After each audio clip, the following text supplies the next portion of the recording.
Vamos lá, irmãos, continuando aqui nosso último bloco do segundo dia de aula de Teologia Sistemática 2, Teontologia. Página 102 do livro-texto do Gruden. Maísa, você está com o livro aí? Livro-texto? Não? Então, leia para nós, irmã Cleusa. Leia para nós o primeiro, segundo, terceiro, quarto parágrafo.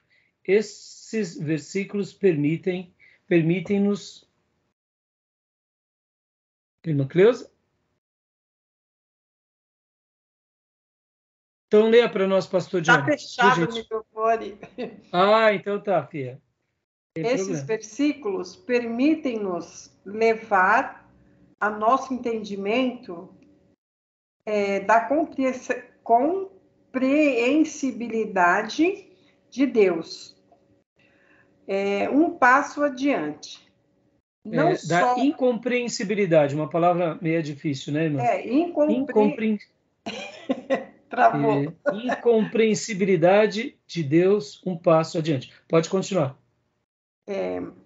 Não só é verdade que jamais poderemos compreender plenamente Deus.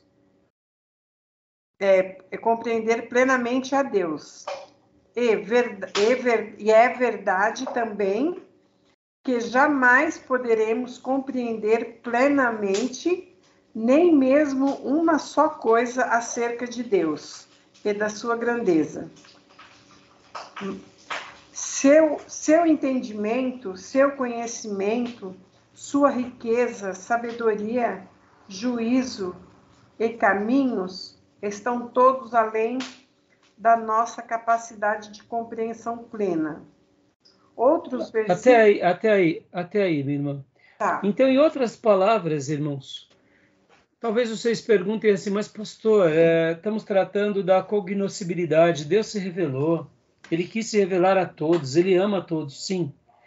Mas mesmo que Ele tenha se revelado a todos, e mesmo que passemos a compreendê-lo um pouco a mais, ou da forma correta, pela conversão segundo as Escrituras, mesmo assim, a gente não vai conseguir se tornar pleno, porque sua grandeza, seu entendimento, seu conhecimento, sua riqueza, sabedoria, juízo e caminhos são insondáveis.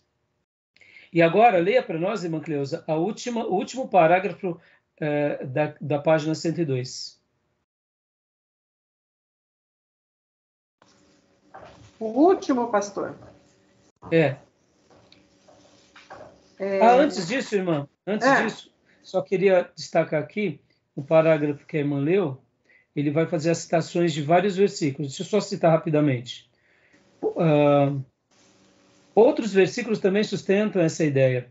Assim como os céus são mais elevados do que a terra, também são os caminhos de Deus mais elevados do que os nossos caminhos, e os seus pensamentos que os nossos pensamentos. Isaías 55:9.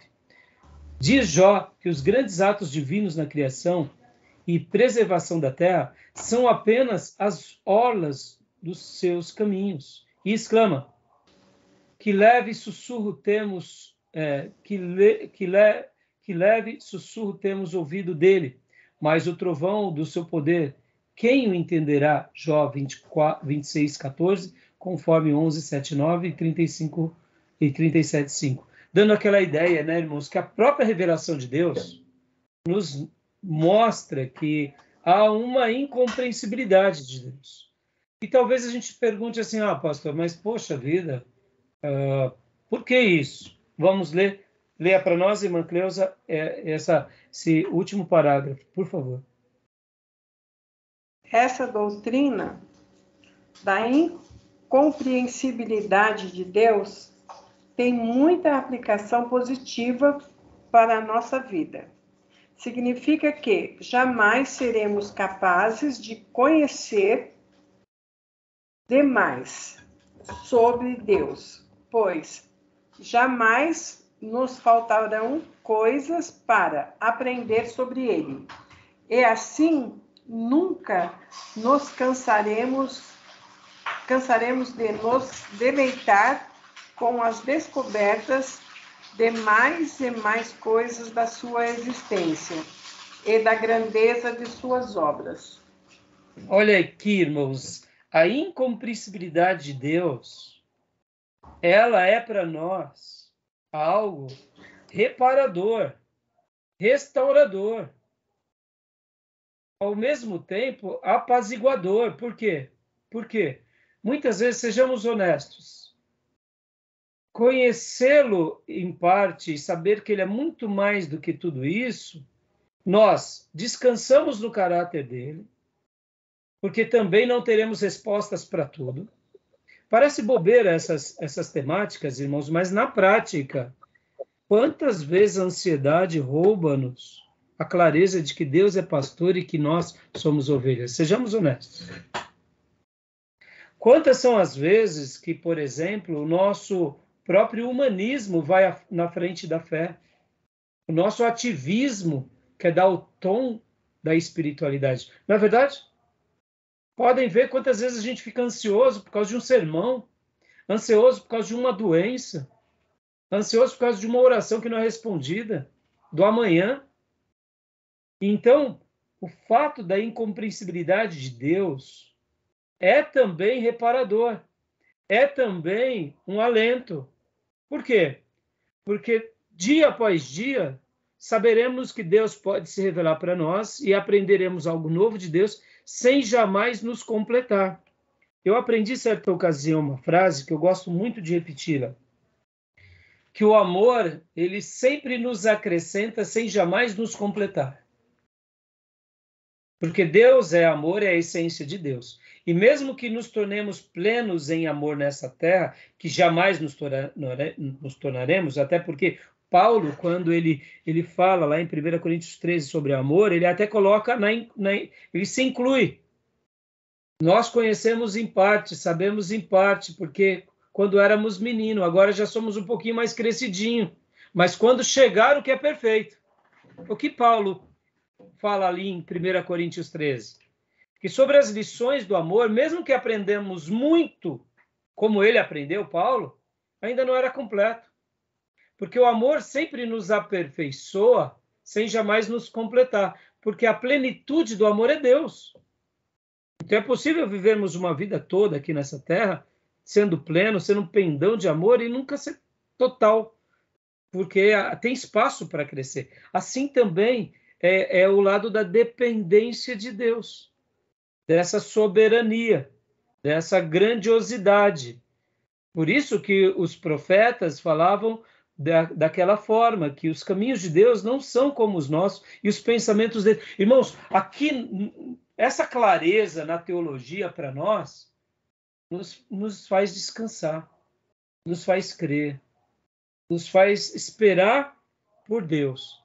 Vamos imaginar a incompreensibilidade de Deus sendo um israelita no deserto. Lembra os 40 anos? Pensem que nós saímos do Egito junto com Moisés e agora a gente está num deserto e o povo está ali. Irmãos, ali foi a incompreensibilidade ou não foi? O maná. Para nós que não vivenciamos aquela experiência, poxa, que homens de fé, mas imagine você viver naquele contexto. 6 dias você ia pegar o maná, no 7º dia, no 6º dia você tinha que pegar a porção dobrada, porque no 7º não tinha. Irmãos, durante 40 anos isso. Explica isso, não tem como explicar. Não é bem parecido com o que acontece com a nossa vida hoje, irmãos? Não é assim? Toda vez que a gente cumpre o que Deus nos ensina, a gente desfruta de uma graça maior e isso traz sossego no nosso coração, traz esperança. Tá bom, meus irmãos? Estou fazendo esses comentários aqui, esses adendos, porque eu acho que é muito pertinente, tá bom? Leia para nós, pastor Johnny, aqui, na página 103, o 2º parágrafo. Ainda dentro desse, jamais poderemos compreender plenamente a Deus. Estamos ainda dentro desse ponto. Perfeito. Mas, se é assim na eternidade futura, certamente deve ser também assim nesta vida. De fato, Paulo nos diz que se pretendemos viver de modo digno do Senhor, para o seu inteiro agrado, então precisamos viver continuamente crescendo no pleno conhecimento de Deus. Colossenses 1:10. Devemos crescer no nosso conhecimento de Deus durante toda a nossa vida. Ora, deixa eu fazer aqui um adendo. Como que eu irei crescer no pleno conhecimento de Deus, buscando Deus na minha consciência, fadado ao pecado e ao erro? Concordam que eu posso me auto-enganar? Como eu vou discernir a voz de Deus e a voz da minha consciência? Sabe como a gente discerne a voz de Deus e a voz da nossa consciência, irmãos? Aqui. Em primeiro lugar com a Bíblia e em segundo lugar na comunidade dos santos. Porque muitas pessoas se confundem a voz de Deus e a voz da consciência. Porque em primeiro lugar elas seguem somente a sua consciência. Não buscam no crivo da palavra e muito menos buscam apoio na irmandade. Podem ver que nós somos aperfeiçoados no colegiado. Vou explicar para vocês não... Por que muitas pessoas se enveredam por uma vida de profetismo tolo, seguindo a voz da sua consciência? No momento em que eu sigo a voz de Deus, porque, irmãos, são duas vozes muito parecidas. Todos nós já tivemos experiência de Deus falando conosco na nossa consciência. Mas quantas são as vezes que a nossa consciência está falando e a gente está achando que é Deus? Sejamos honestos. Quem já teve experiência assim? Como nós sabemos que foi a nossa consciência e não foi Deus? E como sabemos que foi Deus e não foi a nossa consciência? É muito simples. Toda vez que Deus fala conosco na nossa consciência, ele confirma por meio da sua palavra. E toda vez que ele confirma por meio da sua palavra, por mais loucura que a gente faça, a gente pode dar aquele passo, porque isso é fé, é o Espírito Santo nos conduzindo. Eu me lembro, irmãos, deixa eu dar um testemunho bem breve. Eu trabalhava na Bolsa já, e eu queria casar com a minha esposa, então nós estávamos namorando, e eu arrumei um emprego novo. Eu orei, pedi para Deus me abençoar, e aí eu arrumei um emprego novo para ganhar um salário melhor, mas ainda não ganhava muito bem. Estávamos num culto de oração, e enquanto estávamos ali no culto de oração, Deus usou um irmão e me deu uma mensagem, uma profecia para a minha vida. Eu fiquei muito feliz, meio triste e feliz ao mesmo tempo. Meio triste porque a profecia tinha a ver com algo financeiro. Triste porque eu queria que fosse algo espiritual, não financeiro. Mas feliz porque Deus falou comigo e era um escape para eu poder ser abençoado. E foi muito interessante que aquele homem, ele foi usado por Deus numa revelação e numa profecia, era um missionário, e literalmente aconteceu, irmãos, assim, na mesma semana. E tudo que ele tinha dito aconteceu de formas exponenciais, como ele tinha dito na profecia. E eu me lembro muito, como a gente sabe que Deus está usando alguém? Quando é uma profecia inspirativa, porque vai acontecer. Deus conhece o futuro. E quando a nossa consciência fala conosco, e é Deus falando na nossa consciência, e aqui é onde eu quero dar um testemunho de uma ocasião. Eu estava prestes para casar com a minha esposa, e eu ouvi Deus me dando um toque para eu fazer algo financeiro. E eu lembro como hoje, irmãos, parece bobeira, mas meu sogro tinha um Chevetinho 7.4. Sabe aquele Chevetinho, aqueles primeiros Chevetinho? Velhinho. E Deus me deu algumas instruções, até mesmo para eu fazer aquilo, eu comprar aquele carro. Eu lembro como hoje. Veio um ímpeto forte, compra o carro do seu sogro. Eu, em oração, fiquei assustado. Eu não tinha de recursos. Mas foi tão forte aquilo. E juntamente com aquilo, Deus também estava me dando uma outra instrução. Mas aquilo foi tão forte, eu falei assim, estou ficando louco, vou comprar como o carro do meu sogro?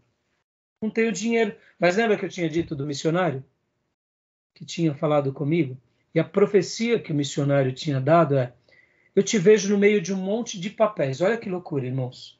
Ele não sabia onde eu trabalhava, eu não conhecia aquele missionário, ele não sabia da minha vida, não sabia a minha história, não sabia de nada de mim. Estava num grupo de oração com os irmãos e Deus usou aquele missionário.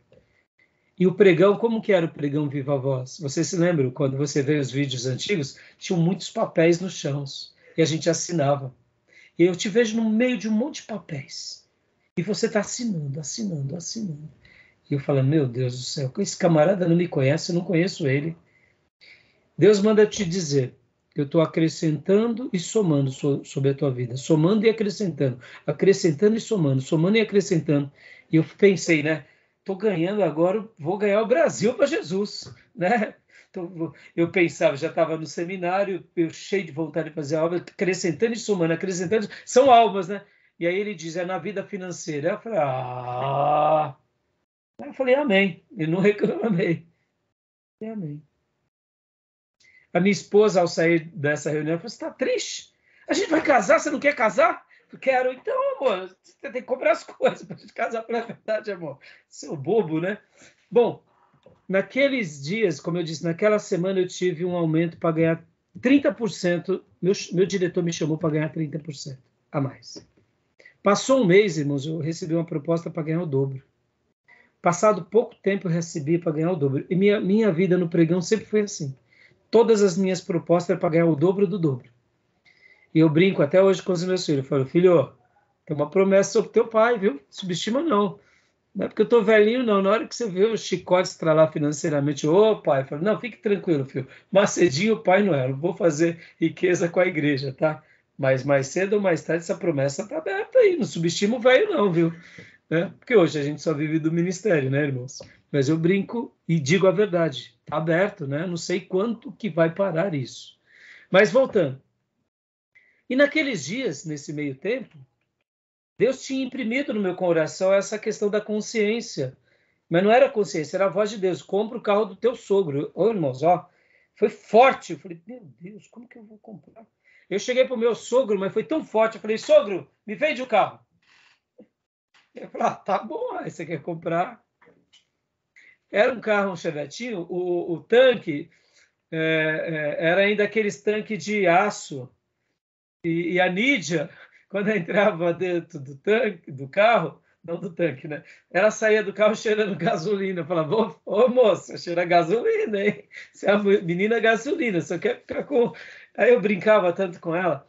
Mas era um chevetinho, irmãos, que inclusive queimava muito gasolina, tinha problema nas válvulas. Quando eu acelerava, saía tanta fumaça, o pessoal de trás... Mas era um chevetinho, irmãos. Pensa no chevetinho. A primeira coisa que eu fiz, eu mandei soldar o tanque para parar da minha gata ficar cheirando gasolina, né? E aí, assim, irmãos, eu lembro como hoje. Esse carro foi uma bênção para a minha vida, porque eu já estava construindo aqui em Poá. Então, era o meu meio de vir para cá, de ir para a igreja, de encontrar com a Nídia. Resumindo, chegou uma época que o chevetinho, até a chave deu problema, eu ligava ele na chave de fenda. Sabe, chave de fenda? Bom, era o carro. Era o carro. Nunca me deixou na mão. Uma única vez que parou de funcionar a bomba de gasolina. Mas no demais, irmãos, olha, eram trabalhadores. E aí, perto de casar, eu precisava fechar a minha casa e eu fui e vendi o carro.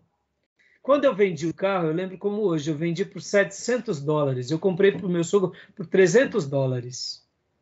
E como eu comprei sem ter dinheiro? Eu não lembro que quando Deus fala conosco, você dá passos de fé, irmãos.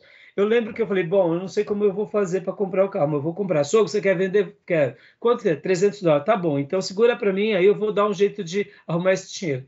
Eu cheguei em 3 amigos do pregão, o Lázaro, o João, que trabalhava comigo, e o terceiro, eu não me lembro, que eu pedi $100 para cada um. Olha só, irmãos. Eles me emprestaram em dólar, eu dei o dinheiro para o meu sogro, e vendi por $700. Lembro como hoje. Vendi para um vizinho meu, que ele queria, ele amou o chevetinho, e aí eu investi tudo na minha casa. Aí quando eu vendi por $700, dei os $300 do meu sogro, e ainda apliquei os $400, mais os 300, todo aqui na minha casa. Foi perto de casar, e foi assim, eu me lembro da alegria de ter feito algo tão simples. Isso me fez lembrar aquelas histórias dos profetas, sabe, irmãos? A multiplicação do pão, da farinha. E foi uma experiência que eu tive ouvindo a voz de Deus. Ou seja, eu dei um passo de fé. Quantas são as vezes que a nossa consciência está agindo e não é Deus, e a gente naufraga dar com burros na água. Vocês entendem o que eu quero dizer, irmãos? Então, essa questão da consciência, como que a gente entende a consciência? A gente vai passar pelo crivo da palavra. E quando a gente não tiver dúvida do crivo da palavra, a gente passa pelo crivo da irmandade, consultando o pastor. Pastor, me ajuda aqui, me esclarece a colar. Irmãos, vamos buscar na Bíblia. Qual é Por que eu estou falando tudo isso, irmãos? Porque parece bobeira, mas quantas são as vezes que irmãos saem da igreja porque Deus está falando? Começam projetos porque Deus está falando. Começam ministérios porque Deus está falando e de repente não tem nada de Deus, é a nossa consciência. E aqui fica uma dica. E aqui, como que a gente faz tudo isso? Para a gente discernir a voz de Deus com a voz da nossa consciência. Porque tem hora que a gente quer tanto a cura de alguém, que a gente está desejando tanto a cura de alguém, mas é a gente que está querendo a cura. Muitas vezes não é Deus, e a gente precisa o quê? Da palavra e da irmandade. Tá bom, meus irmãos? Tudo bem? Beleza? Querem fazer algum comentário? Tranquilo? E o último ponto para a gente concluir. Podemos, porém, conhecer a Deus de modo verdadeiro? Leia para nós a primeira frase, Júnior. Embora...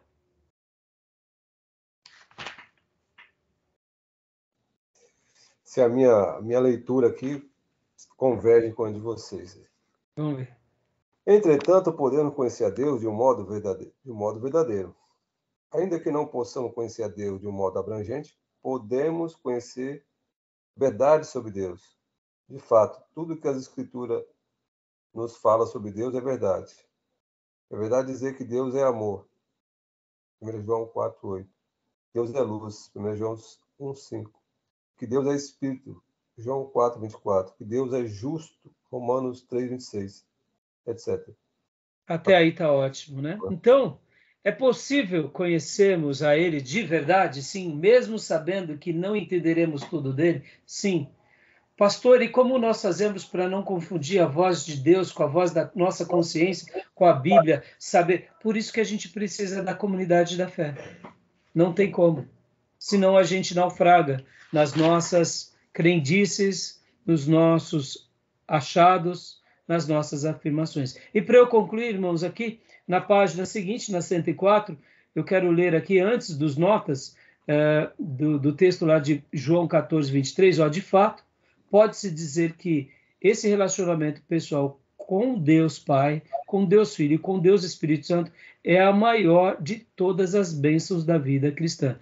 Aqui o autor ele vai falar o seguinte: mesmo que haja uma incompreensibilidade de Deus diante da sua cognoscibilidade, ainda que Deus, mesmo ele tendo se revelado, nós nunca saberemos tudo sobre ele, no momento em que trazemos de forma prática, no exercício de fé, e buscamos a Ele como Pai, como Filho, como Espírito Santo, a gente vai ter o quê? Esse aprimoramento, essa revelação por meio do relacionamento. E as bênçãos de Deus, elas vão nos marcar, vão nos ajudar.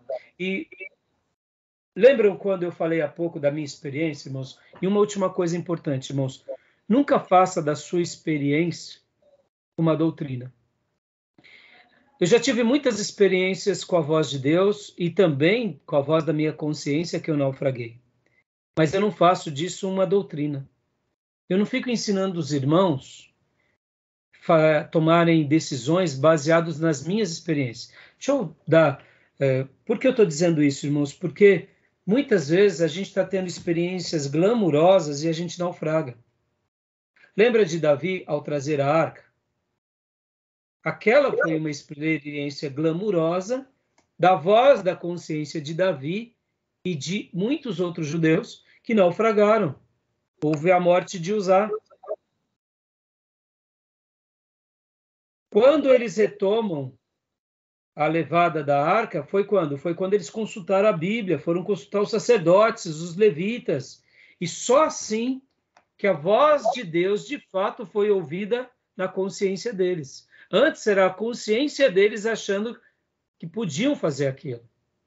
Então, muitas vezes, a nossa experiência, por mais que ela seja poderosa, a gente não pode criar uma doutrina. Deixa eu dar um último testemunho para vocês para encerrar. Há muitos anos atrás... É útil para encorajar, né? Exatamente. O testemunho, ele é útil. Mas eu não posso fazer do meu testemunho uma doutrina para vocês. Deus fez assim comigo, Deus fará assim com vocês. O que eu devo ensinar é a Bíblia. Porque aquilo que Deus trabalha se revelando na minha vida é para que eu entenda a pessoa dele na minha vida mediante a palavra. Mas como ele se revelará na tua vida é de uma forma totalmente diferente. Deixa eu dar um exemplo aqui de um último testemunho. Raramente eu conto isso na igreja. Nós estávamos na igreja e fizemos o projeto da edificação do templo. E quando fizemos o projeto da edificação do templo, os irmãos queriam construir uma igreja bem simples. E eu sentia no meu espírito que não era isso. E ali, para eu explicar aquilo para a igreja, deu um trabalhão. Mas Deus imprimiu algo no meu coração. Eu vou fazer um milagre. Quando ele imprimiu isso no meu coração, que ele ia fazer um milagre, nessa questão da construção do nosso templo, hoje, quando vocês veem o nosso prédio ali, é a primeira parte da construção da nossa igreja. Temos ainda a segunda, que esse é o projeto, que até hoje não foi feito. Mas, assim, como prédio, já temos um prédio muito significativo, né? E eu lembro disso, que Deus imprimiu isso no meu coração. Eu vou fazer um milagre. Então, o que eu pensava comigo? Eu já reuni a igreja e falei, irmãos, fiquem tranquilos, porque Deus vai fazer um milagre. Ele falou comigo que ele vai fazer um milagre. E eu não saí fazendo conta, fazendo dívida para os irmãos pagar. Eu fiquei esperando o milagre. Ele não tinha dito que era um milagre? Então, eu já trabalhava no pregão e eu ficava vendo os ricos do pregão e falava assim, quem é o milagre? Eu ficava assim, irmãos. Ficava desse jeito. Quem vai ser o abençoado? Irmãos, eu ficava esperando. E aí eu pus a igreja para orar e falei, irmãos, essa foi a palavra que Deus imprimiu no meu coração, que ele vai fazer o milagre. Ele vai providenciar os recursos. E a igreja ficou muito feliz, é óbvio, ouviu isso do pastor, e eu também, e eu só ficava, e os meses foram passando. E a gente começou a fazer algumas coisas na igreja, começamos a fazer os fundamentos, começamos a fazer os projetos. E falei, irmãos, fiquem tranquilos, Deus vai providenciar meios. E aí chegou a parte mais difícil da construção, que foi a laje. Imagina, uma laje, você tem que deixar todos os fundamentos, você tem que comprar tudo. Eu falei, pô, Senhor, estamos aqui agora. E o milagre? Irmão, e o milagre não vinha, e o milagre não vinha. E passa-se mês, e vem mês, e passa. Falei, Senhor, estamos aqui. E aí o banco que eu trabalhava nessa época, eu trabalhava no Banco Francês, mas olha só que interessante, irmãos, o HSBC comprou o Banco Francês. Aí eu falei, eita, agora nem milagre desempregado. Mas fiquei tranquilo, fazendo a obra, dando glória a Deus. E aí um dia, eu lembro como hoje, nosso diretor nos chamou lá no banco. Falei, ei galera, eu já era o gerente, né, da turma, todo mundo morrendo de medo. Vamos estar sendo demitido? Eu falei, não sei. Mas o que você acha? Eu falei, eu não sei. É uma nova gestão, é um banco inglês, aqui era um banco francês, está tendo mudanças. E aí que eu não sei, gente. Se prepara para o pior? Eu falei, está todo mundo se preparando para o pior. Irmãos, quando chegamos lá, o diretor nos reuniu, e aí ele chegou assim, veio um por vez, né? E quando, eu não me recordo agora se eu fui o primeiro ou se eu fui o último, eu acho que eu fui o primeiro. Eu fui o primeiro a entrar. Ele, você sabe, né? A gente está tendo aqui essas mudanças, tudo mudou. E aí eu pensando, ai meu Deus, vou ficar desempregado. Mas é o seguinte, o banco foi vendido e tudo, não sei o quê, mas está aqui, quero dar uma bonificação, etc, etc, etc e tal. E era um valor assim muito grande. Na hora que ele deu, irmãos, eu comecei a chorar ali na sala, porque o Espírito Santo tinha dito para mim, lembra do milagre que eu disse que eu ia fazer? Eu já vinha preparando minha esposa para a demissão. E eu falava para ela que eu tinha um sonho de um dia dar um grande presente para Deus. Dar um grande presente, uma oferta muito generosa. E, irmãos, me veio um bônus muito generoso, mas muito generoso. Na hora que eu peguei aquele bônus, o Espírito Santo ele falou para mim, eu disse para você que eu ia fazer um milagre. Aí eu comecei a chorar, agradeci o chefe, ele está feliz? Aí eu falei, eu estou. Mas por que você está tão feliz? Eu estou feliz porque vou poder realizar várias coisas, mas dentro de mim eu não falei para ele, porque o diretor não entendia, né? Aí eu saí, o pessoal me viu chorando. Falei, não, fique tranquilo, que coisa boa. Aí todo mundo ganhou bônus, né? Bom, em dias de hoje foi um carro muito bom, zero. Foi um carro zero. E aquilo, quando eu peguei, minha esposa aflita, falou, amor, foi mandado embora. Eu falei, não, amor, não foi nada disso. Mas lembra que a gente vem orando, amor, pelo milagre? Bem, então, amor, ganhei um bônus e sinto no meu coração de dar tudo para a igreja, para o reino. E ela falou assim, você quer mesmo, amor? Quero. Então eu estou com você, etc e tal. Então aí o que acontece, irmão? Eu cheguei para o tesoureiro da igreja e falei assim, tá aqui, ó, um milagre. E eu chorava, irmãos, mas eu chorava da Faria Lima até a minha casa, chorei aquele final de semana todinho, porque eu tinha um sonho de dar um presente assim para Deus, mas não imaginava que seria por meio da minha vida. E aí cheguei para o tesoureiro e falei, compra a laje, chama o concreto, paga os ferros, paga tudo. Pagamos tudo que sobrou.